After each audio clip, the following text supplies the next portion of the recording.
6 महीने की business trip से वापस आते ही मेरी पत्नी मेरे पास दौड़कर आई और बोली कि उसे एक बच्चा चाहिए। उसकी यह अचानक मांग सुनकर मुझे शक होने लगा। क्या वह पहले से प्रेग्नेंट है? क्या वह चाहती है कि मैं किसी और के बच्चे की जिम्मेदारी उठा लूं? आखिर मैं ज्यादातर समय घर से बाहर ही रहता हूं। अगर वह किसी दूसरे आदमी को घर ले आती तो मुझे कैसे पता चलता? अपनी पत्नी की वफादारी टेस्ट करने के लिए अगले ही दिन मैंने घर के हर कोने में छिपे हुए कैमरे लगा दिए। फिर मैंने अचानक बिजनेस ट्रिप का बहाना बनाया और अपने घर के सामने वाले होटल में जाकर रुक गया। मैं अपने फोन की स्क्रीन से घर पर नजर रखने लगा। लगातार 3 दिनों तक मेरी पत्नी का व्यवहार बिल्कुल सामान्य रहा, लेकिन चौथे दिन उसने अच्छे से तैयार होकर खुशी खुशी घर छोड़ा। मुझे तुरंत शक हुआ कि वह किसी सीक्रेट डेट पर जा रही है, इसलिए मैंने फोन के कैमरे के जूम फंक्शन का इस्तेमाल किया और कॉलोनी के गेट पर नजर रखी। कुछ देर बाद मैंने उसे देखा। मैं चुपचाप उसके पीछे गया, लेकिन आखिर में मैंने देखा कि वह लोकल मार्केट में चली गई। मेरे दिल को अचानक राहत मिली। शायद मैंने अपनी पत्नी को गलत समझा था। 1 घंटे बाद वह किराने के सामान से भरा बैग लेकर वापस आई। मैं फिर होटल लौट गया और निगरानी जारी रखी। स्क्रीन पर उसने सामान नीचे रखा और अपना फोन उठाकर किसी को कॉल किया। तुम कितनी देर में पहुँचोगे? 3 घंटे और। ठीक है। मेरे घर कौन आने वाला था? मेरा दिल जोर जोर से धड़कने लगा। मैं अगले 3 घंटे तक स्क्रीन को घूरता रहा। आखिरकार दरवाजे पर दस्तक हुई।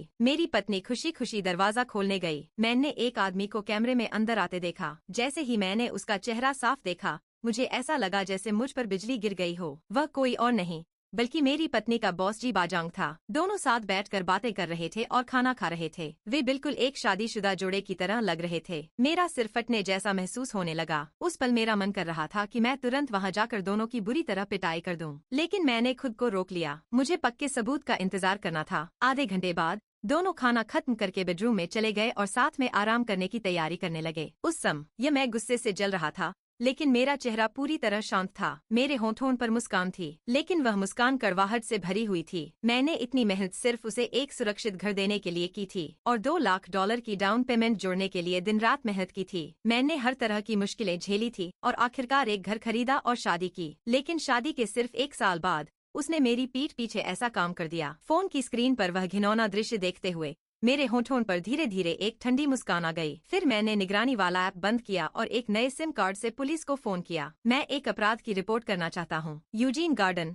Building 6, room 703। ऐसा लग रहा है कि एक महिला के साथ जबरदस्ती हो रही है। मुझे मदद के लिए हल्की हल्की चीखें सुनाई दे रही हैं। कृपया जल्दी आइए। अगर आप देर कर देंगे तो उसकी जान भी खतरे में पड़ सकती है। और कृपया मेरी पहचान गुप्त रखिए। मुझे हमलावर से बदला लेने का डर है। पुलिस को फोन करने के बाद मैंने तुरंत स्थानीय मीडिया को भी कॉल किया। यहाँ एक बहुत बड़ी खबर है। यूजीन गार्डन की बिल्डिंग 6 में एक बड़ा अपराध हो रहा है। कृपया तुरंत पहुँचिए। उनके और सवाल पूछने से पहले ही मैंने फोन काट दिया। मैं अपनी कार में बैठकर सिगरेट पीने लगा। लियू फेंग, मैंने तो अपनी खुद की इज्जत भी दाव पर लगा दी है। अब आराम से यह खेल खेलते हैं। मैंने फिर से मॉनिटर पर वह शर्मनाक दृश्य खोल लिया। उन्हें देखते हुए मैं धीरे धीरे बुदबुदाया। औसत चेहरा, शरीर भी मुझसे खराब, लेकिन कम से कम वह एक कंपनी का बॉस है। शायद मुझसे ज्यादा अमीर होगा। लियू फेंग, अगर तुमने सिर्फ इसी आदमी के लिए हमारे परिवार को धोखा दिया है तो सच में मैं अंधा था। जल्द ही कई पुलिस की गाड़ियां सोसाइटी में पहुंच गईं। पुलिस के ऊपर जाने के बाद आस पड़ोस के लोग भी इकट्ठा होने लगे। कुछ देर बाद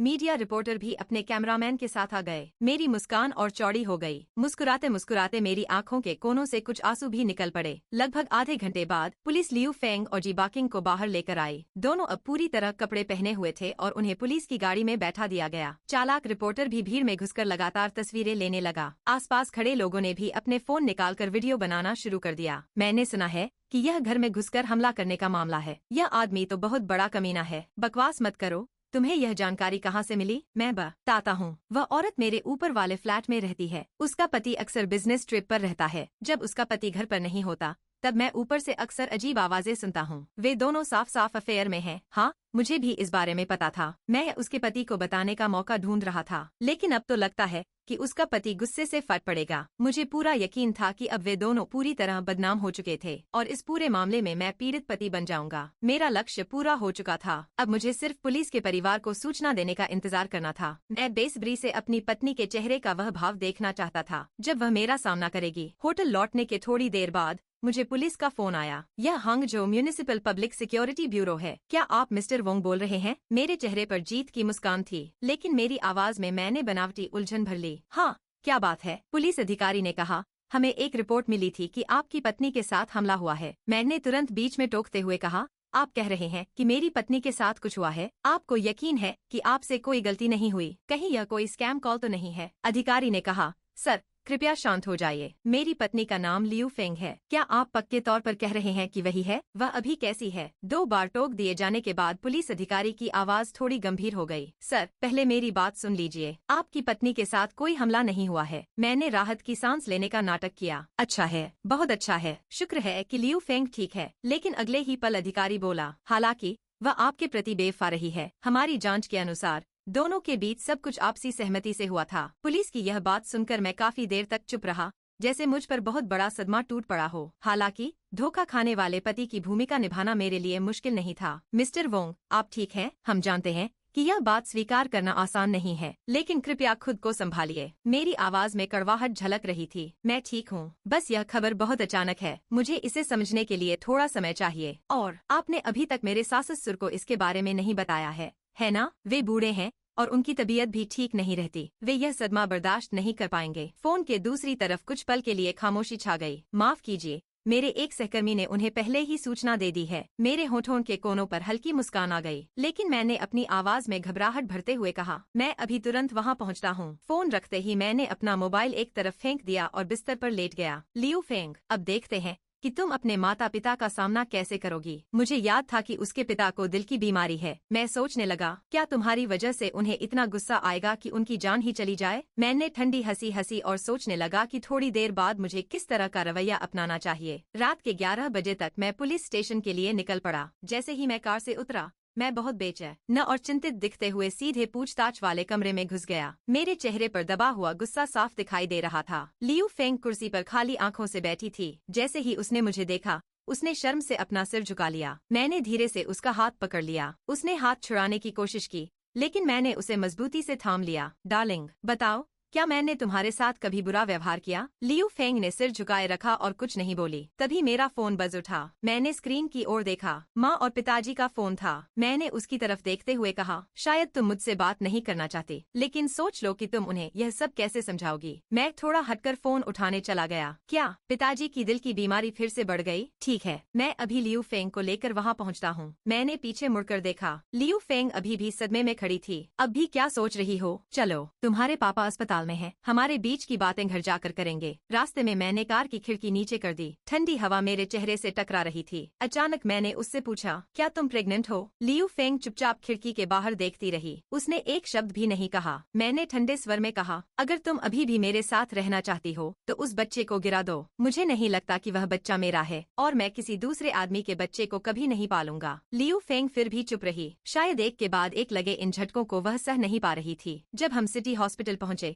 तो मैंने अपनी सांस ली कुई हुआ और लियू फेंग के अंकल को इमरजेंसी रूम के बाहर खड़ा देखा। मैं जल्दी से उनके पास गया। माँ, पापा कैसे हैं? क्या उनकी जान को कोई खतरा है? ली कुई हुआ ने मेरा हाथ पकड़ लिया। उनका चेहरा अपराध बोध से भरा हुआ था। जीवांग, मुझे माफ कर दो। हम अपनी बेटी को अच्छे संस्कार नहीं दे पाए और उसने तुम्हें इतना बड़ा अपमान झेलने पर मजबूर कर दिया। मैं सच में बहुत शर्मिंदा हूँ। मैंने धीरे से कहा, माँ, इन बातों की चिंता बाद में करेंगे। पापा की सर्जरी की फीस अभी तक जमा नहीं हुई है ना? मैं जाकर पहले फीस भर देता हूँ। ली कुई हुआ ने मुझे रोक लिया। शर्म से भरे चेहरे के साथ उन्होंने कहा, जीवांग, हम तुम्हारे पैसे कैसे ले सकते हैं? मैंने हल्की मुस्कान के साथ कहा, माँ, आप और पापा ने हमेशा मुझे अपने बेटे की तरह माना है। मैं तो एक अनाथ हूँ और आप दोनों ने ही मुझे परिवार का प्यार दिया है। लियू फेंग के साथ मेरा रिश्ता चाहे जो भी हो, मुझे यह पैसा फिर भी देना चाहिए। मैंने धीरे से अपना हाथ छुड़ाया और कैश काउंटर की तरफ चला गया। मेरी सास मेरी पीठ को देखती रह गईं। ऐसा लग रहा था जैसे वह कुछ कहना चाहती थी, लेकिन कह नहीं पा रही थी। फिर वह लियू फेंग के पास गईं। लियू फेंग ने सिर झुकाकर डरते हुए कहा, माँ, लेकिन ली कुई हुआ गुस्से से बोली, मुझे माँ मत कहो, मेरी कोई ऐसी बेशर्म बेटी नहीं है। कहकर उन्होंने लियू फेंग के चेहरे पर जोरदार थप्पड़ मार दिया। जीवांग इतना अच्छा पति है और तुमने उसके साथ ऐसा की? या अब खुद सोचो कि तुम उसे क्या जवाब दोगी। लियू फेंग ने अपनी माँ का हाथ पकड़ लिया और रोते हुए बोली, माँ, मैं सच में गलत थी, इस बार मुझे माफ कर दीजिए। लेकिन ली कुई हुआ ने झटके से अपना हाथ छुड़ा लिया और उसे अनदेखा कर दिया। वह वापस अपनी कुर्सी पर बैठ गई और ऑपरेशन थिएटर के दरवाजे को घूरने लगी। जब मैं फीस जमा करके वापस आया तो मैंने लियू फेंग को ठंडी हवा में अकेले खड़ा देखा। मेरे होठों पर हल्की मुस्कान आ गई। मैंने उसकी तरफ ध्यान भी नहीं दिया और सीधे अपनी सास के पास जाकर उन्हें सांत्वना देने लगा। माँ, ज्यादा चिंता मत कीजिए, पापा ठीक हो जाएंगे। मैंने सारी फीस भर दी है। अगर बाद में और पैसों की जरूरत पड़ी तो मैं वह भी दे दूंगा। ली कुई हुआ शर्मिंदा भी थी और भावुक भी। उन्होंने कहा, जी वांग, हमने तुम्हें बहुत निराश किया है। अगर तुम तलाक लेना चाहते हो तो हम उसे स्वीकार करेंगे। सर्जरी के पैसे भी हम जितनी जल्दी हो सके तुम्हें लौटा देंगे। मैंने धीरे से कहा, माँ, इन सब बातों पर घर जाकर बात करेंगे। उसी समय लियू फेंग कुछ पल झिझकी और धीरे धीरे मेरी तरफ चलकर आई। अचानक वह मेरे सामने घुटनों के बल बैठ गई। रोते हुए उसने कहा, हबी, मुझे माफ कर दो। मुझे पता है कि मुझसे गलती हुई है। इस बार मुझे माफ कर दो। मैं वादा करती हूँ ऐसा दोबारा कभी नहीं होगा। मैंने गंभीर चेहरा बनाकर उसे उठाने की कोशिश की। यह अस्पताल है, अगर कुछ कहना है तो घर चलकर बात करेंगे। लेकिन लियू फेंग ने मेरे पैरों को पकड़ लिया और फूट फूट कर रोने लगी। मेरी सास उठी और उसके सिर पर फिर से एक थप्पड़ मार दिया। उठो, हम अस्पताल में हैं। क्या तुमने हमें पहले ही कम शर्मिंदा किया है? लियू फेंग ने हैरानी से अपनी माँ की तरफ देखा। वह अपनी माँ के सामने खुद को बेचारी दिखाकर मुझसे माफी दिलवाना चाहती थी। अगर मैं बस एक औपचारिक शब्द भी कह देता तो उसे उम्मीद की एक किरण मिल जाती। लेकिन उसने कभी नहीं सोचा था कि उसकी अपनी माँ भी उसकी मदद नहीं करेगी। मेरे दिल में उपहास की एक हल्की मुस्कान उभरी। मैं उसकी सारी सोच समझ चुका था। एक ऐसा इंसान जिसे अपनी खुद की प्रतिष्ठा की भी परवाह नहीं थी, वह भला इस बात की क्यों परवाह करता कि उसकी सास उसके बारे में क्या सोचती है। कुछ घंटों बाद आखिरकार मेरे ससुर को ऑपरेशन थिएटर से बाहर लाया गया। मैंने समझदारी से कहा, माँ, अंकल, आप लोग पूरी रात जागते रहे हैं, आप घर जाकर आराम कर लीजिए। मैं यहाँ रुककर उनकी देखभाल कर लूंगा। मेरी सास ने तुरंत कहा, ऐसा कैसे हो सकता है जीवांग, तुम भी पूरी रात से थके हुए हो, तुम घर जाकर आराम करो। इसके अलावा तुम्हें और लियू फेंग को भी घर जाकर अपने रिश्ते का कोई फैसला करना चाहिए। यह सुनकर मैंने और जिद नहीं की। मैं लियू फेंग के साथ अस्पताल से बाहर निकल गया। जैसे ही हम घर पहुँचे, लियू फेंग सीधे मेरे सामने घुटनों के बल बैठ गई। हबी, मुझसे गलती हो गई, ऐसा फिर कभी नहीं होगा। मेरी आंखों में घृणा की एक झलक उभरी। मैंने पूछा, क्या मैंने तुम्हारे साथ अच्छा व्यवहार नहीं किया या फिर तुम अकेलेपन को सहन नहीं कर पाई? लियू फेंग रोते हुए बोली, हबी, मुझे सच में अपनी गलती का एहसास है। मैं वादा करती हूँ ऐसा दोबारा कभी नहीं होगा। मैंने ठंडी आवाज में कहा, क्या मैं अब भी तुम्हारे वादों पर भरोसा कर सकता हूँ? सच कहूँ तो मैं पूरी तरह उसे दोष भी नहीं दे सकता था। मैं अक्सर बिजनेस ट्रिप पर रहता था और उसके जैसी खूबसूरत औरत के चाहने वालों की कमी भी नहीं थी। शायद वह भी चाहती थी कि कोई उसे समझे, उसका साथ दे। लियू फेंग ने मेरा हाथ पकड़ लिया। हबी, मुझे एक और मौका दे दो, मैं सब कुछ सुधार दूंगी। मैं कल ही नौकरी छोड़ दूंगी और पूरी तरह घर पर रहकर तुम्हारी देखभाल करूंगी। बस तुम मुझे माफ कर दो। मैंने उसे अपने से दूर किया, कुछ पल तक उसकी तरफ देखा, फिर अपना हाथ उठाकर एक मुक्का मारने के लिए आगे बढ़ा। डर के मारे लियू फेंग ने अपनी आंखें कसकर बंद कर लीं। लेकिन जब मेरा मुक्का उसके पास पहुंचा तो न कोई आवाज हुई और न ही कोई चोट लगी, क्योंकि आखिरी पल में मैंने अपनी ताकत रोक ली थी। मुक्के की जगह मैंने उसके गाल पर हल्के से हाथ फेरा और उसे नरम नजरों से देखते हुए कहा, इतने सालों में मैंने तुम्हें कभी डांटा तक नहीं, तो मैं तुम्हें मार कैसे सकता हूँ? लियू फेंग ने मुझे फिर से कसकर गले लगा लिया और फूट फूट कर रोने लगी। हबी, मुझे माफ कर दो, हम तलाक मत लें, अब से हम अच्छे से साथ रहेंगे। मैंने शांत स्वर में कहा, पहले मैं तुम्हारा व्यवहार देखूंगा। अगर मैं तुम्हें इतनी आसानी से माफ कर दूं तो क्या मैं बिल्कुल रीढ़हीन इंसान नहीं बन जाऊंगा? यह सुनकर लियू फेंग खुशी से भर गई। उसने उत्साह से मेरा हाथ पकड़ लिया। मैं जरूर अच्छा व्यवहार करूंगी, मैं आपको फिर कभी निराश नहीं करूंगी। हालांकि मैंने उसे साफ साफ माफ नहीं किया था, लेकिन मैंने जबरदस्ती तलाक की बात भी नहीं की। मैं सिर्फ उसे उम्मीद दिखाना चाहता था, क्योंकि मेरा प्लान अभी खत्म नहीं हुआ था। मैंने उसे अपनी बाहों में उठाया और बेडरूम की तरफ चल पड़ा। लेकिन जैसे ही मेरी नजर उस बिस्तर पर पड़ी, मैं अचानक रुक गया। लियू फेंग तुरंत मेरी भावनाएं समझ गई और जल्दी से मेरी बाहों से उतर गई। हबी, मत देखो, मैं अभी इसी वक्त यह बिस्तर बदलवा देती हूँ। मैंने उसे कोई जवाब नहीं दिया। मैं मुड़ा और बालकनी की तरफ चला गया। लियू फेंग समझ गई कि मुझे थोड़ा अकेला रहने और शांत होने की जरूरत है, इसलिए उसने मुझे परेशान नहीं किया। उसने खुद ही लोगों को बुलाकर सारा फर्नीचर हटाने का इंतजाम किया। लेकिन चाहे फर्नीचर बदल भी जाए, अब मेरे मन में उसके साथ फिर से करीब आने की कोई इच्छा नहीं बची थी। अगले दिन दोपहर में मैं खाना लेकर अस्पताल में उसके माता पिता से मिलने गया। मैंने खाना निकालकर उनके सामने रखा, तभी उसकी माँ ली कुई हुआ ने भौहें सिकोड़ते हुए पूछा, लियू फेंग कहाँ है? मैंने जवाब दिया, वह बाहर खड़ी है, उसे डर है कि अगर पापा उसे देख लेंगे तो उनकी तबीयत फिर बिगड़ जाएगी, इसलिए वह अंदर आने की हिम्मत नहीं कर रही। ली कुई हुआ ने ठंडी सांस छोड़ी। अगर उसे सच में अपने पिता की इतनी चिंता होती तो वह शुरुआत में ऐसा शर्मनाक काम कभी नहीं करती। मैंने बस हल्की सी मुस्कान दे दी, जैसे मुझे कोई गुस्सा ही न हो। जब वे लोग खाना खा रहे थे मैं अस्पताल के बिस्तर के पास बैठकर बूढ़े आदमी की देखभाल कर रहा था। तभी अचानक मुझे ऐसा लगा जैसे मेरे ससुर की उंगली हल्की सी हिली हो। मैंने ध्यान से देखा, उन्होंने धीरे धीरे अपनी आंखें खोल दी थीं। मैं तुरंत उनके पास झुक गया। पापा, आप जाग गए, कहीं कोई तकलीफ तो नहीं हो रही? यह सुनकर मेरी सास और अंकल भी जल्दी से उनके पास आ गए। लियू फेंग दरवाजे के बाहर से अंदर झांक रही थी, लेकिन उसके अंदर आने की हिम्मत नहीं हो रही थी। ली कुई हुआ ने जल्दी से पूछा, बूढ़े आदमी, अब आपको कैसा लग रहा है? कहीं दर्द तो नहीं हो रहा? लेकिन लियू वाक्यांग ने हमारी बात का कोई जवाब नहीं दिया। उन्होंने सख्त चेहरे के साथ पूरे कमरे पर नजर डाली और फिर गुस्से में बोले, बहुत बढ़िया, बहुत बढ़िया। मेरी अपनी सगी बेटी मेरे दामाद से भी कम निकली। मैं लगभग मरने वाला था और वह मुझे देखने तक नहीं आई। मैंने धीरे से कहा, पापा, वह बाहर खड़ी है, उसे डर है कि कहीं आपको गुस्सा न आ जाए, इसलिए अंदर आने की हिम्मत नहीं कर रही। उन्होंने तुरंत कहा, उसे अभी इसी वक्त अंदर बुलाओ। मैंने अपनी सास की तरफ देखा,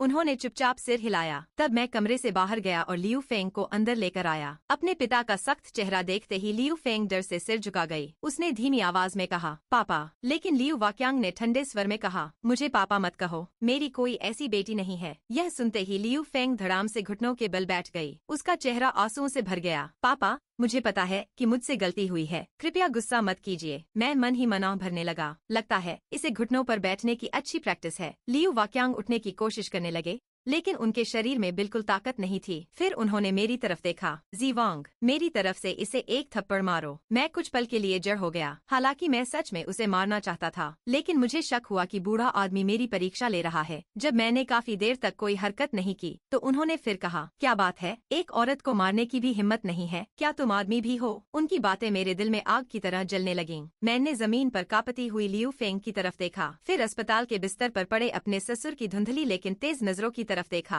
पूरा कमरा इतना शांत था कि सुई गिरने की आवाज भी सुनी जा सकती थी, चाहे यह परीक्षा हो या नहीं। मारने के लिए तो उन्होंने ही कहा है, पहले थप्पड़ मारता हूँ, बाद में जो होगा देखा जाएगा। मैंने अचानक अपना हाथ उठा लिया। दांत भींचते हुए मैं लियू फेंग को घूरने लगा। मेरा हाथ बहुत तेजी से उसके चेहरे की तरफ बढ़ा। लियू फेंग ने अपनी आंखें बंद कर लीं। उसकी पलकें डर से कांप रही थीं। मेरी सास ली कुई हुआ ने अपना चेहरा दूसरी तरफ घुमा लिया। उसके अंकल ने भी गहरी सांस भरते हुए सिर झुका लिया, लेकिन मेरा हाथ बीच हवा में रुक गया। आखिरकार वह थप्पड़ उसके चेहरे पर नहीं पड़ा। उसकी जगह मैंने धीरे से उसके कंधे पर हाथ रख दिया। मैंने अपने ससुर की तरफ देखते हुए कहा, पापा, मुझसे यह नहीं होगा, चाहे इसने कितनी भी बड़ी गलती की हो, यह अब भी मेरी पत्नी है। अगर आज मैं इसे थप्पड़ मार दूं, तो हमारे बीच का रिश्ता सच में हमेशा के लिए टूट जाएगा। मैंने यह बात पूरी ईमानदारी से कही, यहाँ तक कि मेरी आंखें भी हल्की सी लाल हो गईं। लियू फेंग ने अविश्वास से मेरी तरफ देखा। उसकी आंखों से बड़े बड़े आंसू बहने लगे। मेरे ससुर लियू वाक्यांग कुछ पल के लिए चुप रह गए, फिर उन्होंने लंबी सांस छोड़ी। उनके चेहरे की कठोरता आखिरकार नरम पड़ गई। थकान और शर्मिंदगी साफ दिखाई दे रही थी।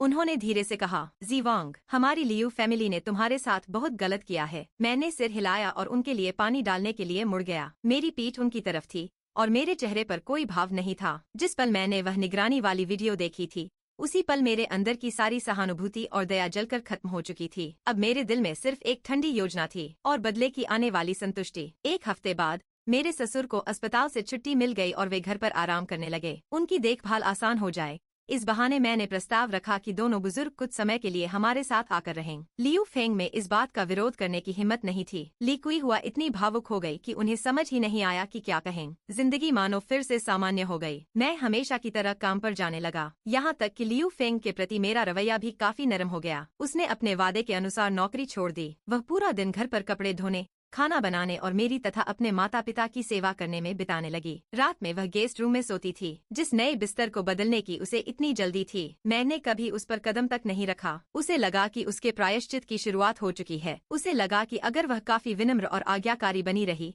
तो समय के साथ सब कुछ भुला दिया जाएगा। कितनी भोली थी वह। मेरा पलटवार तो अभी शुरू हुआ था। कुछ गुमनाम शिकायत पत्रों और चुपचाप फैलाई गई अफवाहों के जरिए मैंने सफलतापूर्वक यह खबर फैला दी कि जी बाचिंग का अपनी अधीनस्थ कर्मचारी की पत्नी के साथ अफेयर था और पुलिस उसे सबके सामने पकड़ कर ले गई थी। यह खबर उसके पूरे बिजनेस सर्कल में फैल गई। उसकी छोटी सी कंपनी पहले ही मुश्किलों में चल रही थी और बस कुछ बड़े क्लाइंट्स के सहारे टिके हुए थी। संयोग से उसके सबसे महत्वपूर्ण क्लाइंट्स में से एक के प्रोजेक्ट लाइजन मेरे कॉलेज का रूममेट था। एक हफ्ते बाद जी बाचिंग की कंपनी ने अपना सबसे बड़ा ऑर्डर खो दिया। अचानक उनकी कैश फ्लो की हालत खराब हो गई। 3 दिन बाद टैक्स और बिजनेस एडमिनिस्ट्रेशन विभाग भी अचानक उनकी कंपनी में पहुंच गया और बहुत गहराई से जांच शुरू कर दी। जी बाचिंग पूरी तरह बुरी हालत में पहुंच गया। वह हर किसी को फोन करके मदद की भीख मांग रहा था। स्वाभाविक रूप से उसने लियू फेंग से संपर्क करने का भी कोशिश की, लेकिन लियू फेंग की सारी कम्युनिकेशन पहले से ही मेरी निगरानी में थी। हर बार जब वह जी बाचिंग का कॉल देखती तो ऐसे घबरा जाती जैसे उसने कोई जहरीला सांप देख लिया हो। वह तुरंत कॉल काट देती और उसका नंबर ब्लॉक कर देती। अपने फोन पर इंटरसेप्ट किए गए कॉल लॉग और मैसेज अलर्ट्स देखते हुए मैं मुस्कुराया। मैंने कुछ महत्वपूर्ण मैसेजों के स्क्रीनशॉट लेकर सेव भी कर लिए। एक दिन रात के खाने के दौरान मैंने ऐसे ही अनजाने में लियू फेंग से कहा, ओह हाँ, आज मेरे एक पुराने सहकर्मी ने बताया कि जी बाचिंग की कंपनी शायद दिवालिया होने वाली है और सुना है कि लोग उससे अपने पैसे वापस मांग रहे हैं। बेचारा, उसकी हालत काफी खराब लग रही है। यह सुनते ही लियू फेंग के हाथ कांप गए। जो सूप वह परोस रही थी वह छलक गया। मेरी सास लिकुई हुआ का चेहरा तुरंत सख्त हो गया। मेरे ससुर लियू वाक्यांग ने जोर से अपनी चॉपस्टिक मेज पर पटक दी। अच्छा हुआ, उस जैसे नैतिक रूप से गिरे हुए इंसान का यही अंजाम होना चाहिए। लियू फेंग का चेहरा एकदम पीला पड़ गया। उसने जल्दी से सिर झुका लिया और चुपचाप खाना खाने लगी, लेकिन मैंने उसकी आंखों में छिपी बेचैनी साफ देख ली थी। उस रात जब सब लोग सो गए, लियू फेंग धीरे से बिस्तर से उठी। उसने चुपके से अपना फोन उठाया और बालकनी में चली गई। मैंने अपनी आंखें बंद रखीं, जैसे मैं गहरी नींद में हूँ। कुछ मिनट बाद मैंने धीरे से उठकर बेडरूम का दरवाजा थोड़ा सा खोल दिया। बालकनी से उसकी धीमी आवाज सुनाई दे रही थी, तुम मुझे बार बार फोन क्यों कर रहे हो? दूसरी तरफ से शायद जी बाचिंग कुछ कह रहा था। लियू फेंग ने घबराई हुई आवाज में कहा, मेरे पास अब तुम्हारी मदद करने का कोई तरीका नहीं है। हमारे बीच जो कुछ था वह खत्म हो चुका है। कुछ सेकंड बाद उसने फिर कहा, मैंने पहले ही अपनी नौकरी छोड़ दी है, अब मेरा तुमसे कोई संबंध नहीं है। अचानक उसकी आवाज थोड़ी ऊंची हो गई। मैंने कहा ना, मुझे दोबारा फोन मत करना। इतना कहकर उसने फोन काट दिया, लेकिन उसके हाथ लगातार कांप रहे थे। वह कुछ देर तक बालकनी में खड़ी रही, फिर धीरे धीरे रोने लगी। मैं वापस बिस्तर पर लेट गया और अपनी आंखें बंद कर लीं। कुछ देर बाद वह कमरे में वापस आई। उसने सोचा कि मैं सो रहा हूँ। वह बिस्तर के पास बैठ गई और मुझे चुपचाप देखने लगी। फिर मैंने अपने चेहरे पर कुछ गर्म आंसू गिरते हुए महसूस किए। लियू फेंग रो रही थी। उसने बहुत धीरे से कहा, हबी, मुझे सच में अपनी गलती का एहसास है। अगर समय पीछे जा सकता तो मैं कभी वह सब नहीं करती। मैंने एक अच्छे इंसान को चोट पहुंचाई है। उसकी आवाज भर्रा गई। कुछ देर बाद उसने धीरे से मेरे माथे को चूमा और गेस्ट रूम में चली गई। मैंने धीरे धीरे अपनी आंखें खोलीं। कमरे में सिर्फ अंधेरा था। मेरे चेहरे पर कोई भाव नहीं था। अगर माफी मांगने से हर गलती ठीक हो जाती तो दुनिया में इतने टूटे हुए लोग नहीं होते। अगली सुबह मैं हमेशा की तरह नाश्ता करने के लिए नीचे आया। लियू फेंग पहले से ही रसोई में व्यस्त थी। जब उसने मुझे देखा तो उसने जबरदस्ती मुस्कुराते हुए कहा, हबी, आज मैंने तुम्हारा पसंदीदा नाश्ता बनाया है। मैंने सिर हिलाया और चुपचाप अपनी सीट पर बैठ गया। इसी दौरान अचानक दरवाजे की घंटी बज उठी। लियू फेंग दरवाजा खोलने गई, लेकिन अगले ही पल उसके चेहरे का रंग उड़ गया। दरवाजे पर खड़ा इंसान कोई और नहीं बल्कि जी बाचिंग था। जी बाचिंग की हालत बहुत बुरी लग रही थी। उसके बाल बिखरे हुए थे, दाढ़ी बढ़ चुकी थी और उसकी आंखें लाल थीं। वह पहले जैसा आत्मविश्वासी बॉस बिल्कुल नहीं लग रहा था। लियू फेंग घबराकर एक कदम पीछे हट गई। तुम यहाँ क्यों आए हो? जी बाचिंग ने उसकी तरफ देखा और कड़वी हंसी हंस दी। क्यों आया हूँ? मेरी जिंदगी बर्बाद हो चुकी है और तुम पूछ रही हो कि मैं यहाँ क्यों आया हूँ? अगर उस दिन तुमने मुझे घर नहीं बुलाया होता तो क्या आज मैं इस हालत में होता? लियू फेंग ने तुरंत सिर हिलाया। नहीं, ऐसा नहीं है। जो हुआ वह हमारी दोनों की गलती थी। जी बाचिंग अचानक गुस्से से चिल्लाया, हम दोनों की गलती? तुमने तो अपनी नौकरी छोड़ दी और आराम से घर पर रह रही हो, लेकिन मेरी कंपनी खत्म हो गई, मेरे दोस्त मुझसे दूर हो गए और अब मेरे ऊपर करोड़ों का कर्ज है। तुम्हें क्या लगता है मैं यह सब अकेले झेलूंगा? उसकी आवाज सुनकर घर के बाकी लोग भी बाहर आ गए। मेरे ससुर का चेहरा तुरंत काला पड़ गया। उन्होंने गुस्से में कहा, तुम्हारी हिम्मत कैसे हुई यहाँ आने की? जी बाचिंग ने उनकी तरफ देखा और ठंडी हंसी हंसी। अंकल, अब मुझे डांटने का कोई फायदा नहीं है। आपकी बेटी ने मेरी जिंदगी भी बर्बाद की है। आज मैं सिर्फ एक जवाब लेने आया हूँ। फिर उसने लियू फेंग की तरफ देखा। तुम मेरे साथ चल रही हो या नहीं? यह सुनते ही लियू फेंग का चेहरा सफेद पड़ गया। उसने तुरंत कहा, मैं तुम्हारे साथ कहीं नहीं जाऊंगी। हमारे बीच सब कुछ खत्म हो चुका है। जी बाचिंग कुछ सेकंड तक उसे घूरता रहा, फिर अचानक वह जोर से हंसने लगा। उसकी हंसी सुनकर सबके शरीर में सिहरन दौड़ गई। खत्म? लियू फेंग, क्या तुम्हें सच में लगता है कि सब कुछ खत्म हो गया है? उसने धीरे धीरे अपनी जेब से मोबाइल निकाला, फिर उसने स्क्रीन ऑन करके उसकी तरफ बढ़ा दी। अगर तुम मेरे साथ नहीं चली तो मैं यह सब तुम्हारे पति को दिखा दूंगा। लियू फेंग ने स्क्रीन की तरफ देखा और अगले ही पल उसके चेहरे का रंग पूरी तरह उड़ गया, उसकी टांगे तक कांपने लगीं। मैंग ने यह सब देखते हुए धीरे से पूछा, क्या हुआ? लेकिन लियू फेंग कुछ बोल ही नहीं पाई। जी बाचिंग ने मेरी तरफ देखा और उसके चेहरे पर एक अजीब सी मुस्कान उभर आई। मिस्टर वांग, लगता है आपको अपनी पत्नी के बारे में अभी बहुत कुछ जानना बाकी है। मैंने शांत चेहरे के साथ उसकी तरफ देखा। मेरी पत्नी के बारे में क्या मतलब है तुम्हारा? जी बाचिंग मुस्कुराया, उसकी मुस्कान पागलपन से भरी हुई थी।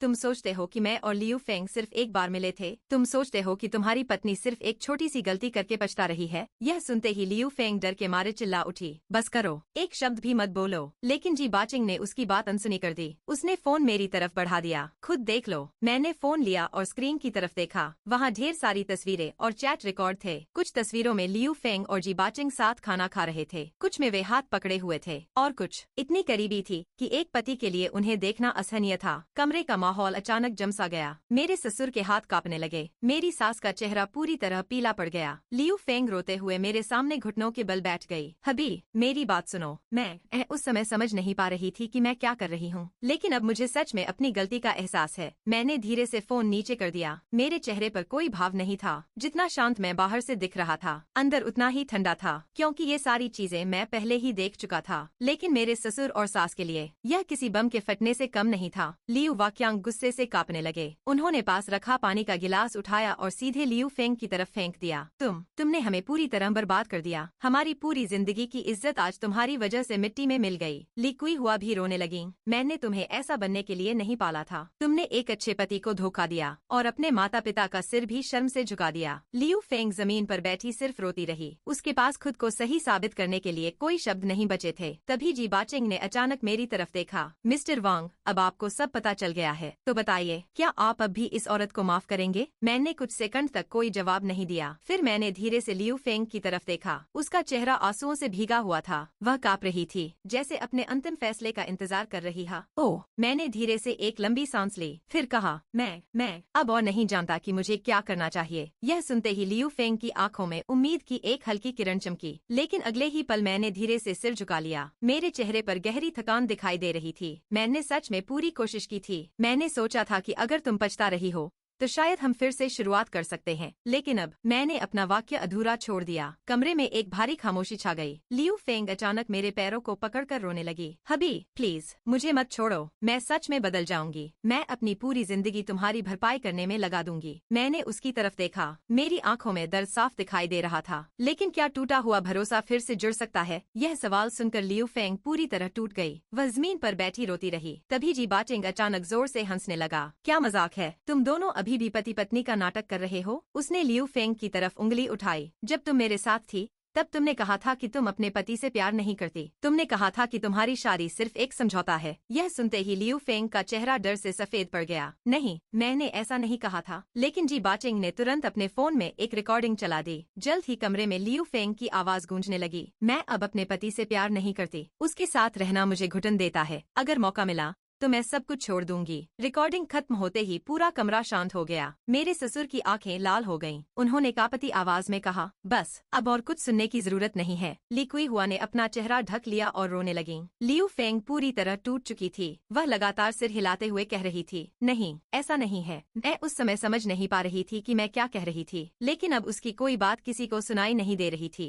मैंने धीरे से अपनी आंखें बंद कर लीं। कुछ सेकंड बाद मैंने उन्हें खोला और शांत आवाज में कहा, लियू फेंग, चलो तलाक ले लेते हैं। यह सुनते ही लियू फेंग की दुनिया जैसे रुक गई। उसने अविश्वास से मेरी तरफ देखा। नहीं, तुम ऐसा नहीं कर सकते। मैंने उसकी आंखों में देखते हुए कहा, मैं थक गया हूँ, सच में बहुत थक गया हूँ। मेरे शब्द सुनते ही लियू फेंग का पूरा शरीर कांपने लगा। उसने मेरा हाथ कसकर पकड़ लिया। नहीं हबी, मैं तलाक नहीं चाहती। मुझे एक और मौका दे दो, बस आखिरी बार। मैंने धीरे से अपना हाथ छुड़ा लिया। मेरी आवाज शांत थी, लेकिन उसमें गहरी थकान छिपी हुई थी। तुमने मुझे सिर्फ एक बार धोखा नहीं दिया, तुमने मेरा भरोसा पूरी तरह तोड़ दिया है। और सबसे बड़ी बात, तुमने कभी सच नहीं बताया। यह सुनकर लियू फेंग की आंखों से आंसू लगातार बहने लगे। वह कुछ कहना चाहती थी, लेकिन उसके होंठ कांप रहे थे। मेरे ससुर ने अचानक गहरी सांस ली। फिर उन्होंने भारी आवाज में कहा, जी वांग। मैंने उनकी तरफ देखा। उन्होंने अपनी आंखें बंद कर लीं, जैसे अचानक कई साल बूढ़े हो गए हों। अगर तुम तलाक लेना चाहते हो तो हमारी लियू फैमिली को कोई शिकायत नहीं होगी। गलती हमारी बेटी की है, हम तुम्हें रोकने का कोई हक नहीं रखते। यह सुनते ही लियू फेंग जोर जोर से रोने लगी। पापा,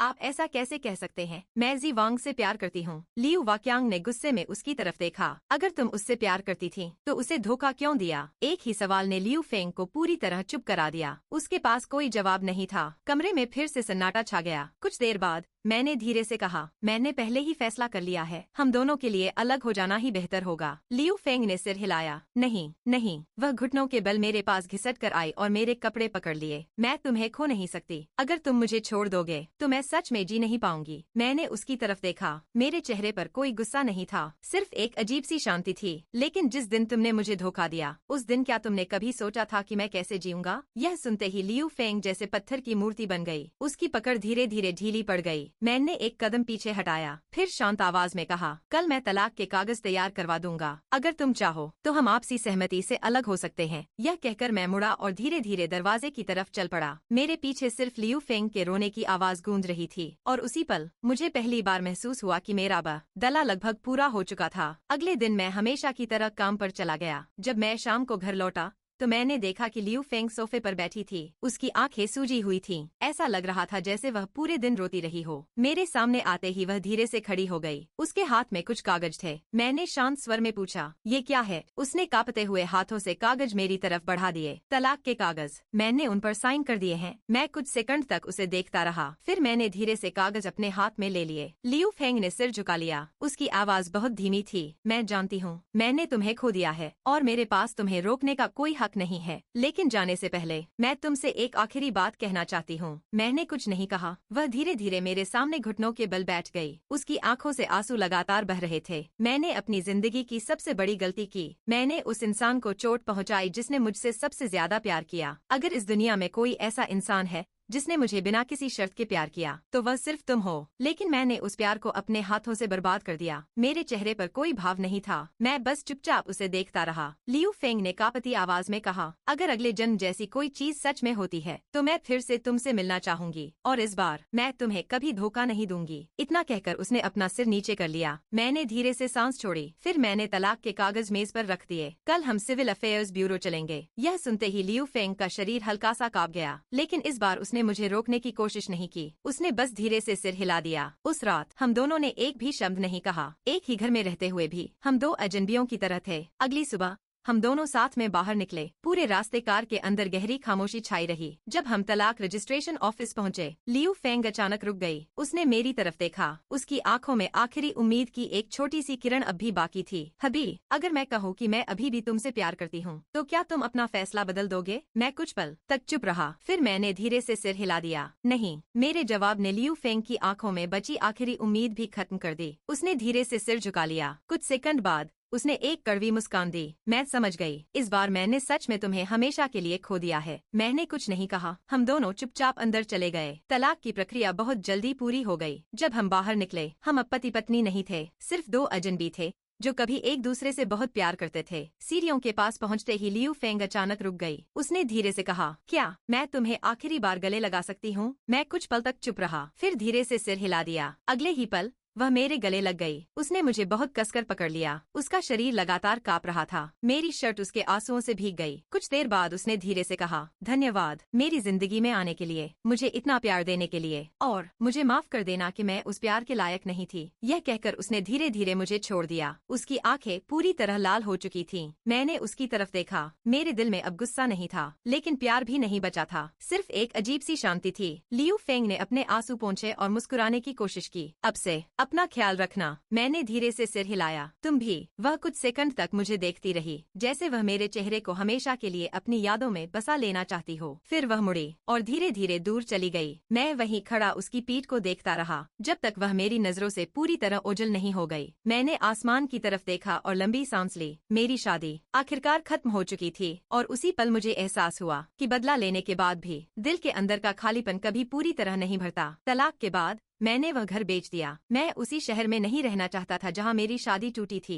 कुछ महीनों बाद मुझे दूसरी कंपनी से एक बेहतर नौकरी का ऑफर मिला। मैंने बिना ज्यादा सोचे उसे स्वीकार कर लिया और एक नए शहर में चला गया। वहाँ सब कुछ नया था, नई नौकरी, नया घर और एक नई शुरुआत। मैंने खुद को पूरी तरह काम में डुबो दिया। धीरे धीरे अतीत की यादें भी धुंधली होने लगीं। एक दिन मुझे अचानक ली कुई हुआ का फोन आया। कुछ पल चुप रहने के बाद उन्होंने कहा, जी वांग, लियू फेंग तुम्हें बहुत याद करती है। मैं कुछ सेकंड तक चुप रहा, फिर मैंने धीरे से पूछा, वह कैसी है? फोन के दूसरी तरफ से एक लंबी सांस सुनाई दी। वह ठीक नहीं है। तलाक के बाद उसने खुद को पूरी तरह बदल लिया है। वह हर दिन खुद को दोष देती रहती है। उसने दोबारा शादी करने के बारे में कभी नहीं सोचा। वह हमेशा कहती है कि उसकी जिंदगी की सबसे बड़ी गलती तुम्हें खो देना था। मैं खिड़की के बाहर देखने लगा। कुछ देर बाद मैंने धीरे से कहा, माँ, कुछ रिश्ते टूटने के बाद दोबारा नहीं जुड़ते। ली कुई हुआ की आवाज भर्रा गई। मैं जानती हूँ, मैंने तुम्हें सिर्फ यह बताने के लिए फोन किया था। तुम सच में बहुत अच्छे इंसान हो और हमारी बेटी तुम्हारे लायक नहीं थी। फोन कटने के बाद मैं काफी देर तक चुप बैठा रहा। फिर मैंने अपना फोन मेज पर रख दिया और मुस्कुरा दिया। वह मुस्कान खुशी की नहीं थी, बल्कि राहत की थी। अतीत आखिरकार अतीत बन चुका था। कुछ दिनों बाद मेरी कंपनी ने मेरे लिए एक ब्लाइंड डेट का इंतजाम किया। कैफे में बैठा मैं सामने वाली लड़की का इंतजार कर रहा था। तभी एक मधुर आवाज सुनाई दी, माफ कीजिए, क्या आप मिस्टर वांग हैं? मैंने सिर उठाया। मेरे सामने एक खूबसूरत लड़की खड़ी थी। उसके चेहरे पर गर्मजोशी भरी मुस्कान थी। मैं भी हल्के से मुस्कुराया और खड़ा हो गया। हाँ, मैं ही हूँ। उसने अपना हाथ मेरी तरफ बढ़ाया। हेलो, मेरा नाम लिन शियाओ है। मैंने भी अपना हाथ आगे बढ़ा दिया। उसी पल मुझे अचानक एहसास हुआ, जिंदगी कभी किसी एक इंसान के जाने से खत्म नहीं होती। कभी कभी किसी कहानी का अंत एक नई कहानी की शुरुआत होता है। समाप्त।